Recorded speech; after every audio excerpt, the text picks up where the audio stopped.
Underground Bunker is your proprietor on a sunny but chilly March morning. I'm visiting the maestro here in Valhalla, New York. Sometimes I like to come by here and pay my respects. Sergei Rachmaninoff, great composer. And I thought it might be an appropriate place to talk about. Lately at the bunker, we've had to write a number of stories about the passing of people. And today, a very sad story about the passing of Jenny Burpee. I wanted the focus to be on her because, I'll explain some things that passed between the two of us. But of course, talking about Jenny Burpee, former Scientologist, former Sea Org member, brings up her involvement with Cat White and of course with Jim Carrey. And judging from the reactions I'm getting, especially at Twitter, some people either don't remember that saga or maybe never heard it. It's been quite a while. That September 2015, I was on my book tour. And I was traveling between Portland and Seattle and Vancouver, BC. And I got a call from one of my sources who said, "Have you seen this story about Jim Carrey and his girlfriend?" And that was when the press was covering the fact that Jim Carrey's 30-year-old, on again, off again girlfriend, Katrina White, also known as Kat, had been found dead, and it looked like it was a suicide. And what my sources wanted me to know was something that the press wasn't talking about, and that was that Kat was a Scientologist. And that she had been going through a very grueling, difficult course at the time that she died, known as the Survival Rundown. So I got a chance to break that news, and then even more surprises started happening. I mean, it was terrible news. She had apparently taken some drugs that Carrey had obtained under a fake name, which I guess famous people do sometimes. That was pretty painful. But, I remember at the time we were, and the thing about Jim Carrey, what was so interesting was, I knew that he had made fun of Scientology. And Claire Headley filled me in that some years earlier, around the year 9/11, in the year 2001, Scientology had made a concerted effort to get Carrey in, and it hadn't worked.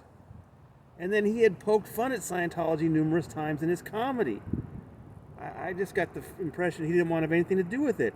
But he was dating this woman who was involved in it. And that was a surprise. The next surprise was that I remember the coroner kept putting off reporters saying, "I can't release information about her suicide because I'm trying to find her next of kin, her husband." And I can tell you, some of my sources were pretty close to Kat, and they were stunned. Nobody knew she was married. Well, then I did some more reporting. It turned out that for several years, Kat was originally from Ireland, and she knew the Helnwein, the famous Scientology family, the Helnwein family. They had encouraged her to come to California, put her in touch with some young Scientologists in Hollywood, including this Jenny Burpee, and Kat had then began her exploration of Scientology. Well, she wanted to stay. And one way you get a green card is by getting married. And so I talked to people that had known Kat that said she had looked into the possibility of just some quickie marriage to satisfy the requirements for a green card. And they'd even put on a fake wedding. I actually had a photo from it that I published at the bunker showing that they had done a fake wedding just so she could have wedding pictures to show immigration. But she didn't go through with that particular marriage with that particular man. Instead, she had quietly gone to Las Vegas with this man named Mark Burton. And I mean, some of her closest friends had no idea. But now the coroner knew that she was married and he wasn't going to release information until he could give it to Burton. So who was this Mark Burton guy? Well, that was interesting. I found out that Mark Burton was the stepson of Duke Snider, not the Los Angeles Dodgers pitcher, the Duke Snider who was a top Scientology spy during Snow White. So this Burton had grown up in Scientology. He was the stepson of a top Scientology spy, and he and Cat White had apparently gone to Vegas for this quickie marriage that they told nobody about so she could get a green card. And not only did Burton get that information from the coroner, he also managed to get her phone. And then in the ensuing weeks, with the help of his attorney, the information on the phone, texts with Jim Carrey, started landing in the press. And if you remember at that time, it was devastating. There were these really disturbing things coming out, suggesting, for example, that what had come between Carrey and Kat, they apparently had an on-again, off-again relationship. And one of the things at issue was that she was accusing him of giving her venereal disease. This was some of the stuff that was coming out from the phone, just really private stuff. I mean, this Burton and his attorney were just hammering Jim Carrey, and he was denying it. Really, really disturbing stuff. Well, the next surprise was, who was this attorney helping Mark Burton hammer Jim Carrey? It was a guy we hadn't really heard about too much at that time.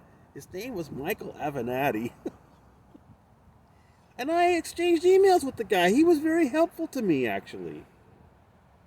Meanwhile, for Carrey, he was being represented by Marty Singer, who handles a lot of Scientologists. But again, Jim Carrey was not a Scientologist.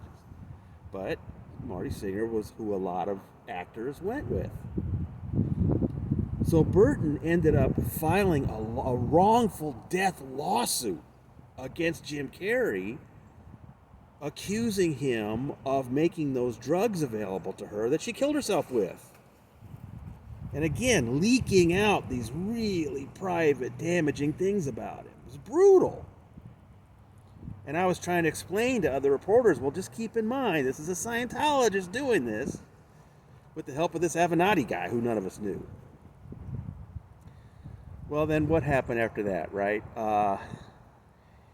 Eventually, Carrey's side put out this allegation that the venereal disease thing was all wrong, that Kat had submitted somebody else's sample for a test, that it was he was being accused of untrue things, and then suddenly the lawsuit went away and Jim Carrey said it was all lies, I won. And I remember at the time pointing out to people, now look, if there was a settlement and Carrey paid Burton enough money, one of the provisions of that kind of an agreement could be that the Burton Avenatti side just keep their mouths quiet as Jim Carrey claims victory. Okay, so that all went away, and then Burton went away. I don't think we've ever heard a thing about him ever since then. But then Avenatti, just very soon after that, really became famous for handling the Stormy Daniels case. And really causing pain to the Trump administration, to the point where people were talking about Michael Avenatti as a possible Democratic nominee for president. And then, of course, the information came out that he'd been doing some unethical things with people's money, and he's now in prison. So Burton's disappeared. Avenatti's in prison. Jim Carrey, he was a pallbearer at Kat's funeral, and I really feel he was just devastated by this whole thing. I know there were a lot of accusations made about him, but I think he had a difficult relationship with her, and he had not wanted what happened to her to happen. He had a difficult time, and I remember he started to kind of get through it with his art. Do you remember he started getting a lot of press for art and political statements he was making in art? I think it helped him get through that period. So meanwhile, another thing that happened in all that was that right after Kat's death, one of the persons sort of talking to the press was our good friend Jenny Burpee, was a Scientologist. Who was one of the people that found Kat's body. And I tried to talk to her, and she was really not happy with my coverage. And she was a Scientologist. But then a couple years later, I noticed she started putting these really disturbing things on Facebook. Something about being kidnapped and losing several months, and it's just really strange.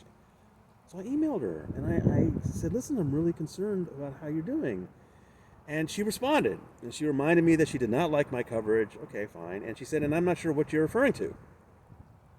So I said, well, here you talked about being kidnapped, and here you talked about losing months of your life, and she indicated that she was going through something, and she was trying to, make changes to her life, and I really did what I could to encourage her to seek professional help, because the thing about Scientology is, and she had been in the Sea Org, okay? She grew up in a Scientologist family, and they were pretty, as far as I could tell, a very dedicated Ottawa Scientology family. And even if she was getting out of Scientology at that time, and I think by then she would have been considered an illegal PC because she was just so disturbed. It's really difficult for former Scientologists to throw off that conditioning and seek professional mental health help. And I would hear from her every once in a while, and I'd try to encourage her to seek some help. And I don't want to get into it, but her texts and emails just got more and more incoherent. And the last one I got was in 2019, and I just felt terrible. She obviously needed real serious help. So a couple of my sources that knew her contacted me over the weekend to let me know they had seen this listing at the coroner's office that she was apparently found at where she lived. And the coroner has said cause of death is deferred. Now what that usually means is they've done the autopsy, but they're waiting for a toxicology report. So, that, possibly suggests she may have died of an overdose, and whether it was accidental or intentional, it's going to take time for the coroner to decide. But, this was a young woman who had a lot of promise, who wanted to be, in Hollywood, made a lot of friends, was very tight with Kat. And once again, I think we see a life that was just very negatively affected because of her involvement in Scientology. And to me, that's really what matters the most here, is that nothing's being done about this organization that essentially practices medicine without a license and prevents people from getting the kind of care they need. So that's what I'm thinking about here. Maybe put on some of the maestro's music today. Have a nice thought for Jenny, for Kat. Or Jim Carrey. I think he really genuinely was devastated by that whole thing, and I hope he remains out of Scientology forever. So, from Valhalla, New York, this is your proprietor signing out. And let me just add, if you're seeing this on YouTube, please, I'm referring to stories I posted at tonyortega.substack.com. Come by, sign up for some free emails. You'll get access to every story I post, and you'll be able to see videos like this and hear our podcast ad-free. Please come on by, sign up for free emails at tonyortega.substack.com.